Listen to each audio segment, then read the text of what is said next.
2018 Gareth Bale, Real Madrid v Liverpool. Reports before the Kyiv final were that Bale, who had only started 3 UEFA Champions League games all season, would get the nod alongside Cristiano Ronaldo and Karim Benzema in the Madrid attack.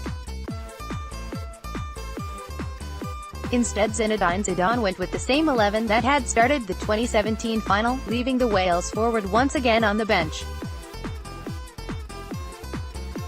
However, with the score at 1-1 just past the hour, Zidane gave Bale a go.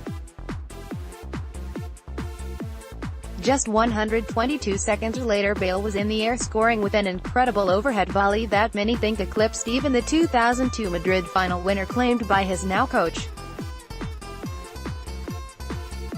With 7 minutes to go, Bale struck again from distance, the first time in any UEFA club final that a substitute had got more than one goal.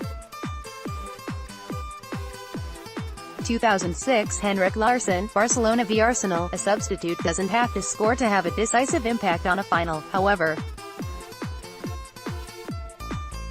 Larsson, who had already announced that he would leave Barcelona after the 2006 final in Paris, was brought on in the same minute that Bale was introduced 12 years later, the 61st, with 10-man Arsenal 1-0 up.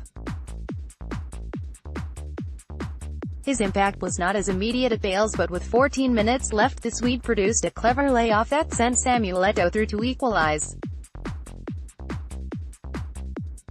4 minutes later, Larsson combined with Giuliano Belletti as the Brazilian became the unlikely match winner.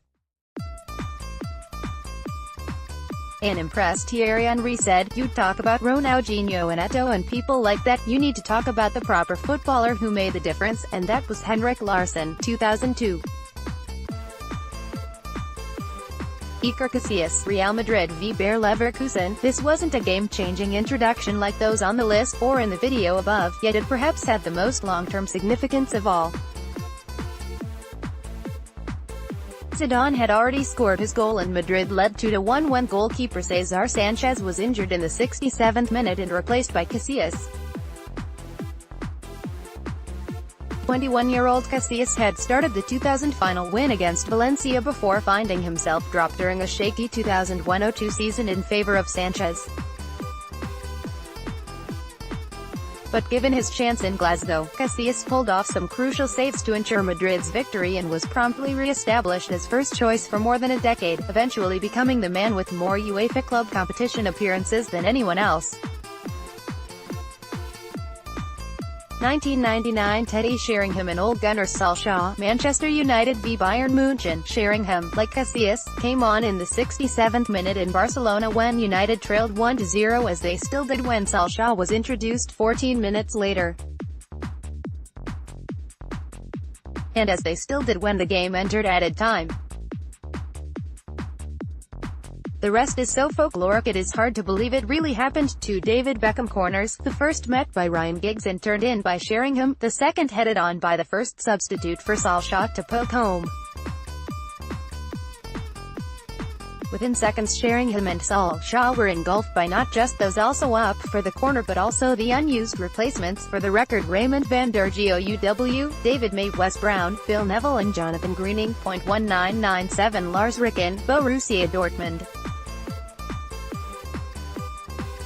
v Juventus. Holders Juventus were favourites to beat a team they had defeated 6-1 on aggregate in the 1993 UEFA Cup final, and although Dortmund went 2 up in Munich, substitute Alessandro Del Piero pulled one back in the 65th minute. As Juve poured forward, Dortmund removed strikers Karl-Heinz Riedel and Stefan Chapuisat, the latter replaced in the 70th minute by 20-year-old, locally born youth product Ricken. Just 20 seconds later, more than 100 quicker than Bale 21 years later, Ricken chased down a through ball and sent an outrageous chip over Angelo Peruzzi to clinch a 3-1 victory. Ricken was to play more than 26,000 minutes over 407 games for Dortmund, but it was those few seconds for which he is truly remembered. 1995 Patrick Kluivert, Ajax v AC Milan. Speaking of hometown youth products brought on after 70 minutes of a final to score a decisive goal against reigning champions from Italy. Amsterdam-born Kluivert had been with Ajax since he was 7 and his senior debut came little over a decade later in August 1994. At age 18, Kluivert certainly made an impression in his first senior campaign, as did Ajax by winning the league unbeaten and progressing to the Vienna final, beating Milan home and away in the group stage. Kluivert did not start the final yet came on for Jari Litmanen, to maximum effect. With 5 minutes left, having picked up a pass from ex-Milan man Frank Rijkaard, the teenage, future Milan star barged into the box and struck the ball past Sebastiano Rossi. Vienna really did mean something to Kluivert and Ajax that night.